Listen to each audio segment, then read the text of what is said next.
잘 오셨습니다. 큰 은혜 받으시기 바랍니다. 새벽에는 너무 얼굴을 뚫어져라 보시면 안 됩니다. 그냥 보는 척 많은 척 이렇게 하셔야 됩니다. 그러나 제가 여기서 보기는 다 너무들 예쁘십니다. 너무들 귀하고 너무 감사합니다. 예레미야가 1장 초반부에서는 예루살렘 성의 그 황폐한 회파된 그런 사실에 대해서 제3자의 입장에서 마치 기자가 어떤 사건을 보도하듯이 이야기하고 있다. 그러나 1장 뒷부분부터서는 어떻습니까?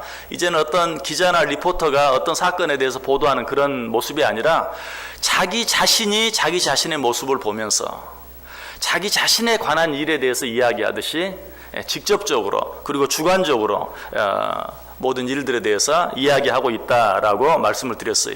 그 일들이 1장 후반부부터 오늘 2장 초반부 거쳐서 2장 마지막 부분인 오늘 본문까지 계속되고 있어요. 그런데 2장 후반부 이 부분에 와서 그 강도가 예루살렘 성의 회파된 부분에 대해서 이야기하는 그 강도가 이전과는 비교할 수 없을 만큼 훨씬 더 강해지고 있는 것을 보게 됩니다. 자, 11절 보시기 바랍니다. 내 눈이 눈물에 상하며 내 창자가 끊어지며 내 간이 땅에 쏟아졌으니 이는 딸 내 백성이 패망하여 어린 자녀와 젖먹는 아이들이 성읍 길거리에서 기절함이로다. 자기가 당하는 고통도 정도가 있어요. 자기가 당하는 고통이라 할지라도 견딜 만한 것이 있고 도무지 견딜 수 없는 것이 있어요. 특별히 어떤 고통이 나 자신에게만 해당되는 것이라면 죽기밖에 더하겠어 하고 참을 수 있어요. 한 번 죽지 두 번 죽냐 하면서 견뎌낼 수 있어요. 그러나 그 고통이 자기 자신이 아니라 자기 자녀들이라면 말이 달라요. 그럴 때는 죽기밖에 더하겠어 라는 말이 나올 수가 없어요. 한 번 죽지 두 번 죽냐 하고 그저 이를 앙당 운다고 참아지는 게 아니에요. 나 자신의 일은 그럴 수 있지만 내 자녀들의 일은 그럴 수 없다는 것이. 그런데 오늘 본문에 보면 어때요? 나 자신의 고통에 대해서 이야기하고 있는데 그것이 나 자신에 관한 것이 아니라 내 자녀들에 관한 것인 것을 11절 마지막 부분에 말하죠. 어린 자녀와 젖먹는 아이들이 성읍 길거리에 기절함이로다. 뭐 그 위에 자기 자신에 관한 것도 이전과는 달리 상당히 더 강해졌어요. 내 창자가 끊어지며 내 간이 땅에 쏟아졌다. 이것도 얼마나 심한 일입니까? 그러나 여기까지는 그래도 견딜 수 있어요. 그러나 내 어린 자녀들, 젖먹는 아이들이 성읍 길거리에 내버려지는 기절하는, 아니 죽어서 버려지는 그런 일들을 보면서 이제는 견딜 수 없는 상황이 되어진 것을 우리에게 이야기하고 있어요. 여러분 21절도 한번 보시기 바랍니다. 늙은이와 젊은이가 다 길바닥에 엎드러져 싸우며 내 처녀들과 내 청년들이 칼에 쓰러졌나이다. 여기도 마찬가지. 이제는 어린 아이들, 어린 자녀들은 아니지만 늙은이와 젊은이가, 이건 우리의 부모일 수도 있죠. 또 처녀들과 청년들이 길에 쓰러졌다라고 이야기하고 있어요. 여러분 어려운 일을 당하면 항상 노약자들이 제일 먼저 어려운 일을 당해요. 특별히 그 가운데서도 부녀자들이, 여자들이 어려운 일을 당해요. 또 여자들이 어려운 일을 당하는 것 가운데서도 처녀들이 어려운 일을 당하는, 우리가 그것들을 지금까지도 보고 있잖아요.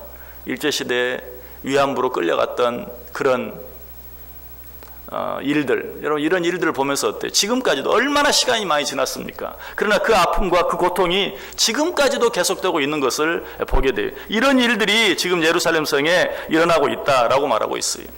사실 이런 일들은 앞에서도 있었어요. 예레미야가 1장 15절에 보면 주께서 내 영토한 나의 용사들을 없는 것 같이 여기시고 성회를 모아 내 청년들을 부수시며 처녀 딸 유다를 내 주께서 술틀에 밟으셨도다. 또 1장 18절에도 나의 처녀들과 나의 청년들이 사로잡혀 갔도다. 2장 1절에도 슬프다 주께서 어찌 그리 진노하사 딸 시온을 구름으로 덮으셨는가 라고 이야기하고 있어요. 이 땅의 젊은 자들이, 이 땅의 기둥이 되어야 할 젊은 자들이 넘어지고 쓰러지고 아픔을 당하고 고통을 당하는 그런 모습들을 계속해서 이야기하고 있어요. 아까도 말씀드렸지만 나 자신이 당하는 고통, 우리가 당하는 고통, 그것은 견딜 수 있어요. 참을 수 있어요.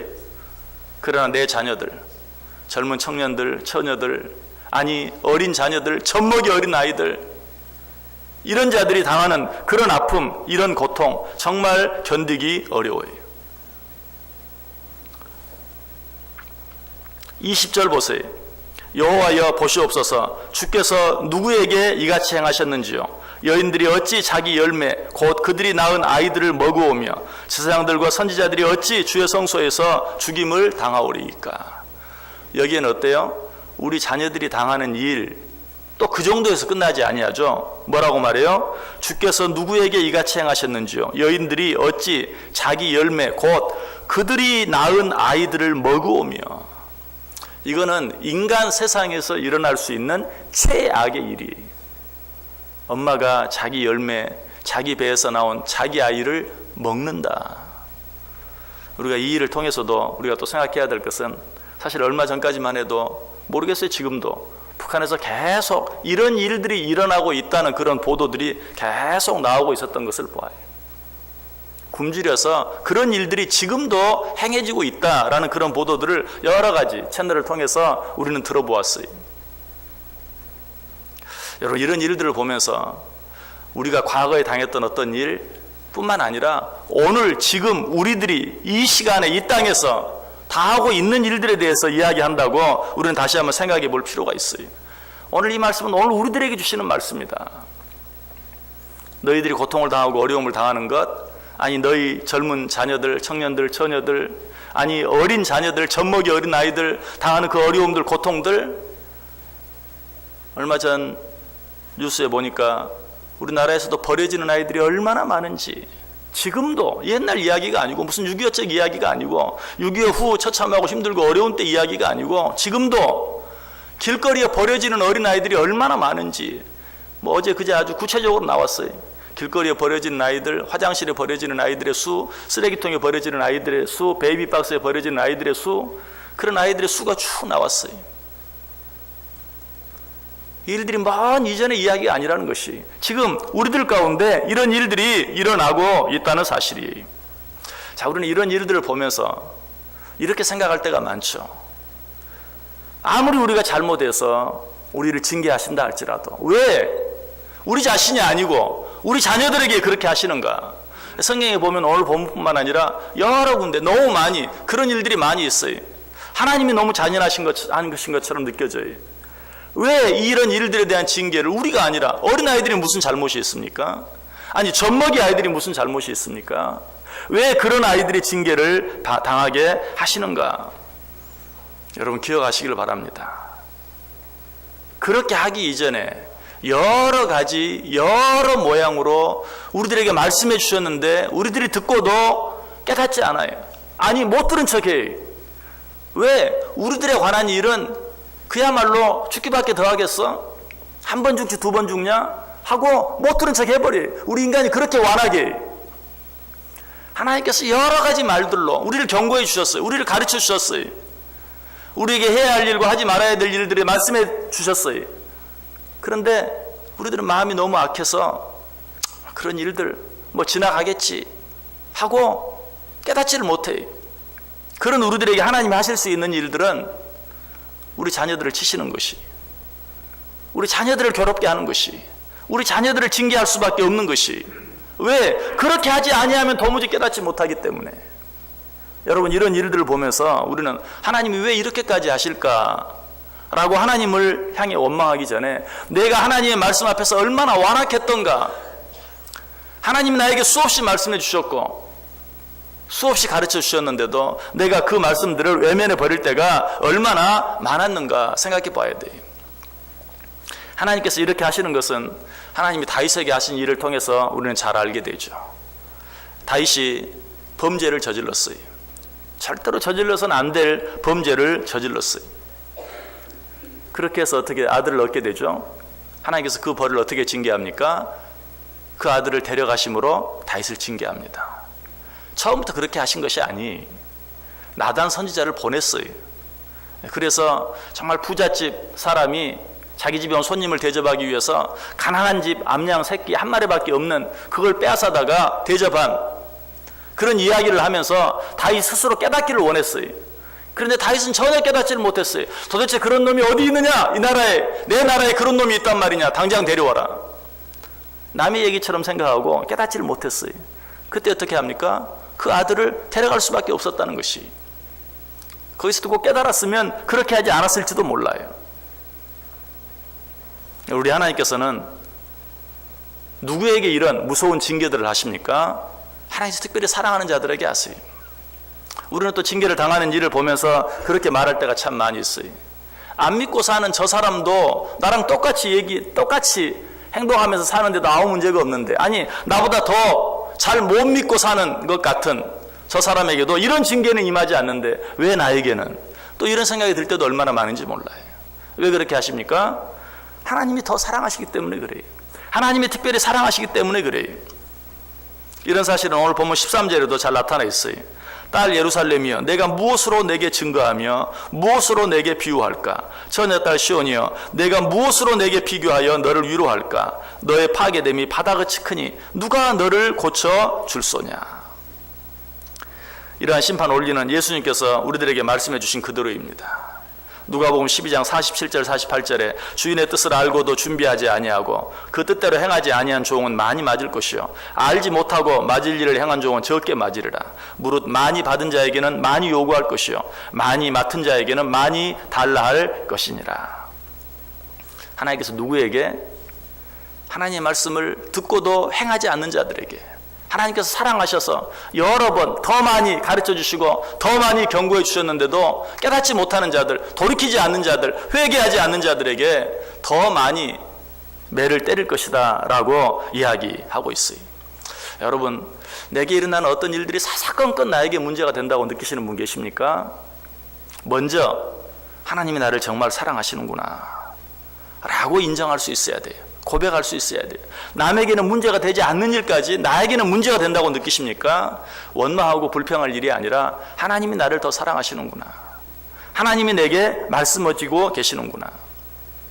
예레미야가 1장 4절 5절 보시면 시온의 도로들이 슬퍼하며 절기를 지키려 나아가는 사람이 없음이로다.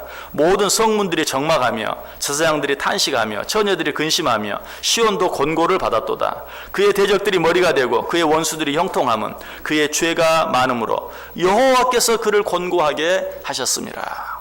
우리 이미 생각해 보았죠? 여호와께서 그를 권고하게 하셨습니다. 그 일이 재수가 없어서 내게 생기는 일이 아니라는 것이, 내가 운이 없어서 당하는 일이 아니라는 것이, 하나님께서 나를 특별히 사랑하시기 때문에 다른 사람에게는 생기지 않는 어려움이 나에게는 생긴 것이요 다른 사람에게는 문제가 되지 않는 일이 나에게는 문제가 된 것이지, 내가 재수가 없어서 운이 없어서, 아니 하나님이 나를 싫어하시거나 나를 미워하셔서가 절대 아니라는 것이, 하나님이 나를 사랑하셔서 하나님께서 그 일을 나에게 허락하셨다라고 이야기하고 있어요. 그리고 그 뒤에 말하죠. 5절 끝부분에 어린 자녀들이 대적에게 사로잡혔도다. 다 좋습니다. 나 자신이 무슨 일을 당한다면 다 이해할 수 있습니다. 그런데 왜 내 자녀들에게까지? 그것도 분명히 말해요. 하나님께서 그렇게 하셨다. 왜? 너를 사랑하셔서, 네가 온전히 내게로 돌아오게 하기 위해서 그렇게 하셨다고 하나님께서 분명하게 말씀해 주고 있어요. 여러분, 우리에게 어떤 일이 있든지 우연은 없어요. 하나님께서 그 모든 일들 속에 우리를 향한 하나님의 뜻이 있어요. 아니, 보다 적극적으로 우리를 향한 하나님의 사랑이 그 안에 담겨 있어요. 우리는 그 사실을 깨닫고 내게 준 모든 일들을 통해 하나님의 음성을 들어야 돼요. 나를 사랑하시는 하나님의 모습을 발견할 수 있어야 돼요. 그리고 하나님 앞에 통회하며 자복하며 나아갈 수 있어야 돼요. 그래야만 그 모든 일들이 바뀌어 변하여 축복이 되는 것이. 그러나 그렇게 하지 아니하면 하나님의 진노와 징계를 살 수밖에 없다. 자, 그런데 오늘 본문은 당신의 백성 이스라엘이 이런 큰 어려운 일들을 당하는데 중요한 또 한 가지 이유가 있다고 이야기하고 있습니다. 그것이 무엇입니까? 14절 보세요. 내 선지자들이 내게 대하여 헛되고 어리석은 묵시를 보았으므로 내 죄악을 드러내어서 내가 사로잡힌 것을 돌이키지 못하였도다. 그들이 거짓 경고와 미혹하게 할 것만 보았도다. 자, 그 두 번째 이유는 무엇입니까? 첫 번째는 내가 하나님께서 내게 주시는 경고의 말씀들에 귀를 기울여 듣고 먼저 뉘우치고 회개하고 돌이켰어야 하는데 내 마음이 완악해서 그렇게 하지 못한 것 때문에. 그런데 두 번째는 그렇게 하지 못하게 만든 또 한 사람이 있다는 것이 누굽니까? 지도자들이다. 말씀을 가르치는 자들이다 라고 말하고 있어요. 말씀을 가르치는 자들, 선지자들이 어떻게 했다고 말합니까? 그들이 거짓 증거를 했다. 사람들을 미혹하는 말을 했다. 그 대표적인 말이 예레미야 8장 11절에 나와 있어요. 그들이 딸 내 백성의 상처를 가볍게 여기면서 말하기를 평강하다 평강하다 하나 평강이 없도다. 선지자들이 그렇게 말했어요. 이 백성들이 여러 가지 일로 인해 하나님께 징계를 받으며 상처를 받고 어려운 일을 당하고 있는데 괜찮다 괜찮다 괜찮다. 잠깐 있다가 지나갈 일이다. 너무 염려하지 말라. 상심하지 말라. 그저 그렇게 말하고 지나갔다는 것이. 근데 저는 이 말씀을 보면서 내가 그렇게 하고 있지 않는가. 정말 그런 생각이 들었어요. 여러분들이 어려움을 당하면 어떻습니까? 사실은 이렇게 말해야 돼요. 혹시 회개할 일은 없는지, 혹시 빨리 돌이켜야 할 일은 없는지 잘 생각해보고 말씀에 비추어보고 기도해보고 돌이킬 일이 있으면 돌이켜야 합니다. 회개할 일이 있으면 회개해야 합니다. 또 목사 자신이 알고 있는 일이 있다면 지적하면서 빨리 그 길에서 떠나야 합니다. 근데 그렇게 말 못해요. 그렇게 말하면 어떻습니까? 여러분 어때요? 감사합니다. 말씀해 주셔서 감사합니다 하고 순종하고 따를 수 있는 분이 몇이나 있을까요? 아마 그 다음 주부터 얼굴 보기가 어려울 거예요. 그런 여러분들을 생각하면서 마땅히 해야 할 말도 있고 어쩔 때는 생각이 나는 일도 있고 그래도 그렇게 말할 수 없어요. 그러니까 뭐라고 말해요? 괜찮아요. 좀 지나면 괜찮아질 거예요. 그저 늘 그냥 위로하는 식으로만 말하고 지나갔다는 것이 결국은 그것이 어때요? 나 자신에게서 끝날 일이 내 자녀들에게까지 이어지게 만들었다라고 오늘 이야기하고 있어요. 왜 이런 이야기를 합니까? 이런 이야기하면 그러면 당신이나 잘 하시면 되지. 여러분 먼저 뭐 내 자신 일은 내가 생각하더라도 여러분들이 과연 그런 이야기가 강단에서 선포되어질 때 뿐만 아니라 나 자신에게 개인적으로 주어진다 할지라도 하나님이 나를 사랑하셔서 나에게 주는 말씀으로 과연 내가 받을 수 있는가 한번 생각해 볼 수 있어야 돼요. 진정한 지도자라면 문제가 없을 때라도 평안하다 평안하다 평강하다 평강하다 그렇게 말해서는 안 돼요.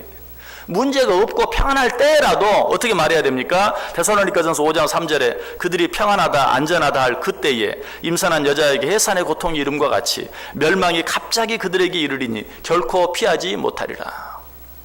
평안하다 안전하다 할 그때도 언제 어느 때 해산의 고통과 같은 그런 고통들이 임하게 될지 알지 못합니다. 깨어 있어야 합니다. 준비해야 합니다. 라고 이야기해야 된다는 것이. 근데 요즘에 그렇게 말하면 누가 좋아하겠어요? 아무 문제가 없어요. 평안해요. 너무 좋아요. 정말 먹고 살만해요. 그런데 그렇게 편안하게 살면 안 됩니다. 언제 우리에게 고통이 찾아올 줄 모릅니다. 돌이켜야 합니다. 정신 차려야 합니다. 깨어 기도해야 합니다. 날마다 그러면 좋아할 사람이 몇이나 되겠냐는 것이. 진정한 지도자라면 문제가 없고 평안할 때라도 자꾸 경계하고 경고하면서 깨어있도록 말해야 하는데 심지어 우리들의 잘못과 죄로 인하여 어려움을 당하고 있는데도 괜찮다 괜찮다 평강하다 평강하다 라고만 이야기했다는 것이. 여러분 이 시간에 마음속에 깊이 한번 생각하세요. 정말 나도 그러지 않았는가? 축복의 말씀, 좋은 말씀 이런 말씀들은 듣기 좋아하지만 징계의 말씀, 경고의 말씀, 회개를 촉구하는 말씀, 죄에 대한 말씀들은 내가 얼마나 기쁘게 받았는가? 여러분 그래서 야고보는 말합니다. 야고보 3장 1절에서 내 형제들아 너희는 선생된 우리가 더 큰 심판을 받을 줄 알고 선생이 많이 되지 말라. 가르치는 자들이 정말 하나님의 옳은 말씀, 하나님께서 주시길 원하는 그 말씀 전해야지 너 자신의 이야기, 사람들이 듣기 좋아하는 말 그런 말들만 많이 하지 말라. 그렇게 말하면 너 자신이 더 많은 징계를 받게 될 것이다. 올바른 말을 하라는 것이. 듣기 싫어하더라도 하나님께서 하시기를 원하시는 말씀을 대신 전하라는 것이. 우리 자신에게는 그 말이 무슨 의미라고요? 듣기 싫은 말을 내게 해준다 할지라도 그 말을 감사함으로 받을 수 있어야 된다. 에스겔서 13장 8절에 보면 이런 말씀 나와요. 그러므로 주 여호와께서 이같이 말씀하셨느니라.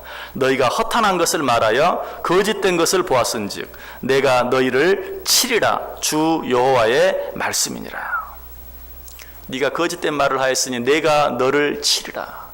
여러분, 이 말씀은 제가 먼저 가장 무섭게 들어야 될 말씀이, 그리고 에스겔 13장 또 10절에 보면 이렇게 칠 것은 그들이 내 백성을 유혹하여 평강이 없으나 평강이 있다 함이라. 어떤 사람이 담을 쌓을 때 그들이 회치를 하는도다. 여러분, 마태복음 23장 27절에 보면 회칠한 자여 라는 그런 경고의 말씀이 나오죠. 그 말씀이 어떻게 시작합니까? 화 있을진저 외식하는 자들아, 회칠하는 자들아, 화가 있을 것이다. 그래서 사실 이 말씀은 제일 먼저 말씀을 전하는 자가 생각해야 돼. 말씀을 전하는 자가 말씀에 회를 칠 때가 참 많아요. 왜? 회를 안 치고 말하면 상처받으니까, 싫어하니까 거기다 회치를 하는 거예요. 보기 좋게 잘 꾸며서 미사여구로 괜찮다고, 평강하다고, 회칠한 자여 라는 그 말이 말씀을 전한 자에게 제일 많이 해당이 돼요. 이렇게 회칠만 해놓으면 나중에 어떻게 된다고 이야기합니까? 에스겔 13장 11절에 보면 그러므로 너는 회칠하는 자에게 이르기를 그것이 무너지리라.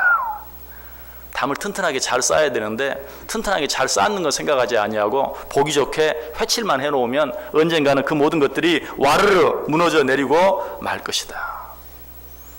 자, 여러분, 왜 이런 이야기를 계속합니까? 당신이나 잘 하시라니까요.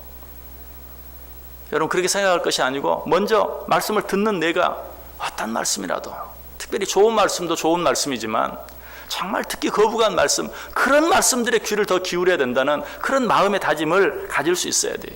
예수님께서 왜 수로보니게 여인의 믿음을 칭찬했습니까? 내 믿음이 크도다 라고 왜 칭찬했어요? 이 수로보니게 여인이 예수님께 나와서 자기의 귀신 들린, 흉악히 귀신 들린 딸을 고쳐달라고 말할 때 예수님께서 뭐라고 말해요? 나는 내 자녀들만 위해서 왔지 이방 사람들을 위해서 오지 않았다. 어떻게 내 자녀에게 줄 떡을 개에게 던지겠느냐. 얼마나 심한 이야기입니까? 인간이 당할 수 있는 최고의 수치와 모욕을 당했어요. 그럼에도 불구하고 어때요? 맞습니다. 그러나 개도 주인의 상에서 떨어지는 부스러기를 먹습니다.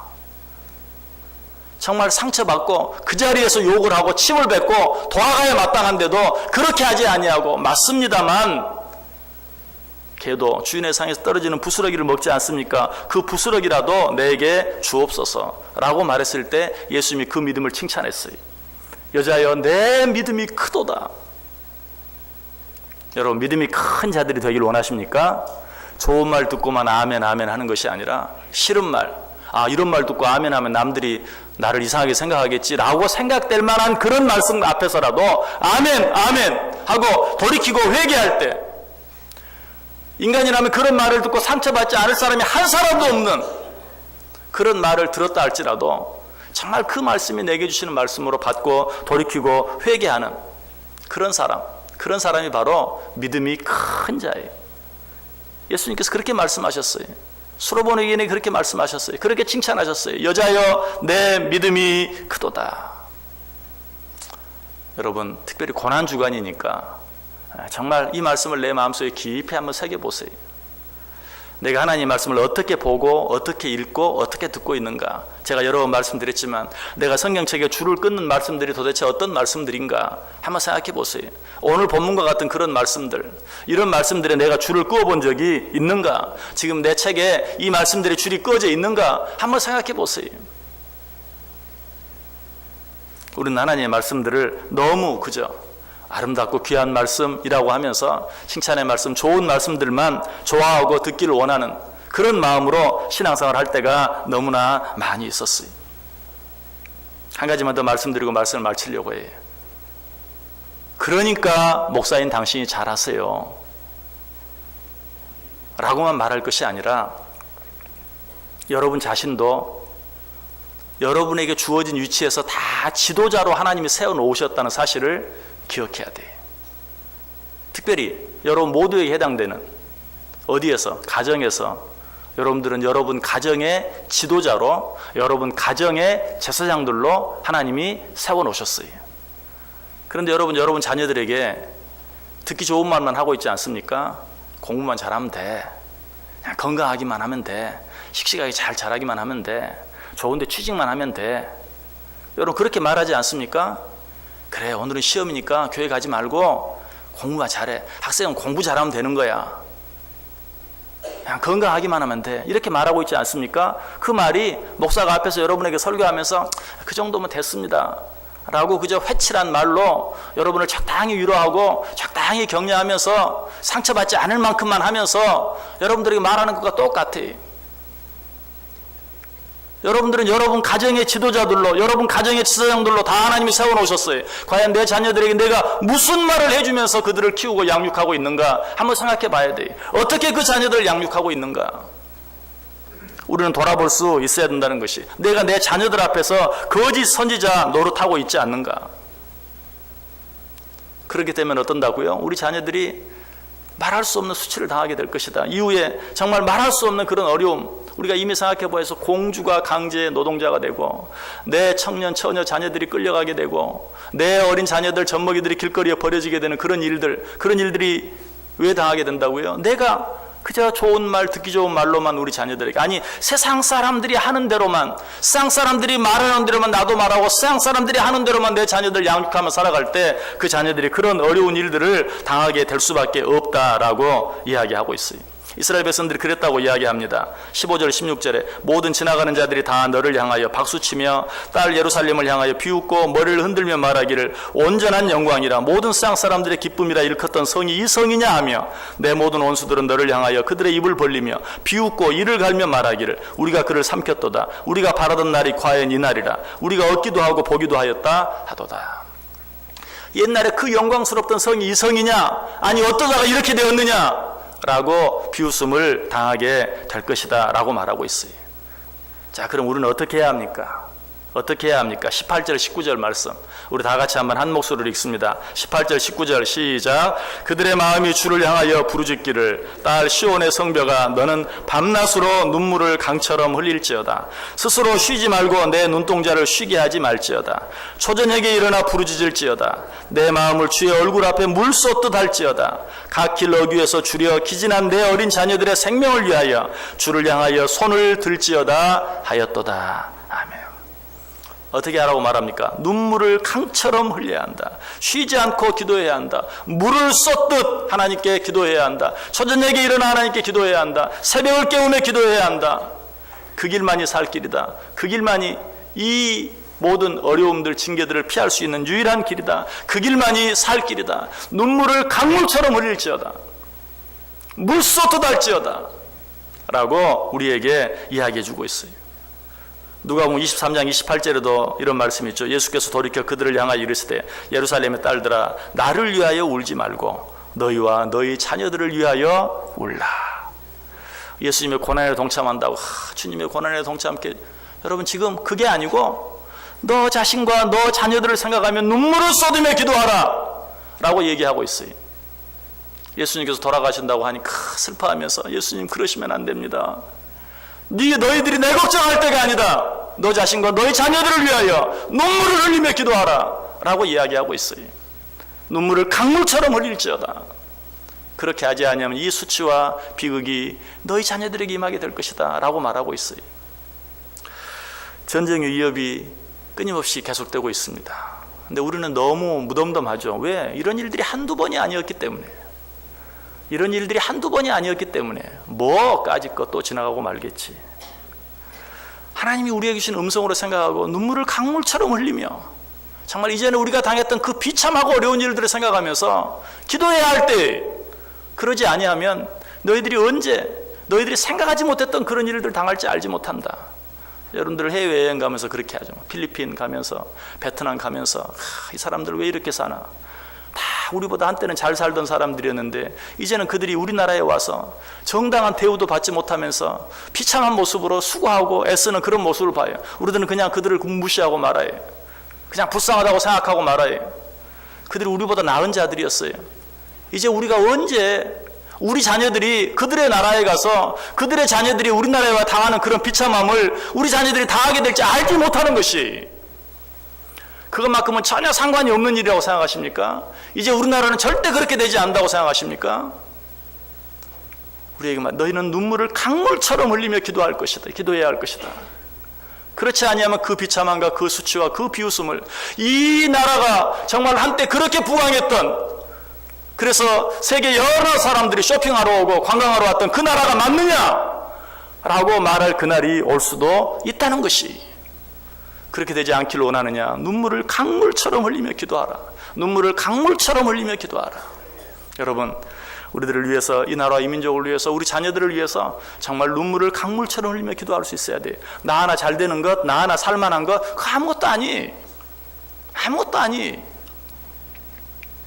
하나님께서 우리를 사랑하셔서 오늘 또 이렇게 우리들에게 강하게 말씀하고 계신다는 사실을 듣고 깨닫고 눈물을 강물처럼 흘림으로, 이 모든 말씀들이 우리에게 정말 말을 듣고도 행하지 아니함으로 더 많이 매를 맞는 일이 되는 것이 아니라, 듣고 깨달음으로 말미암아서 이 말씀이 우리에게 진정한 은혜가 되고 진정한 축복이 되는 복된 말씀이 되어질 수 있기를 주님의 이름으로 간절히 축원합니다. 기도하겠습니다. 하나님, 말씀해 주셔서 감사합니다.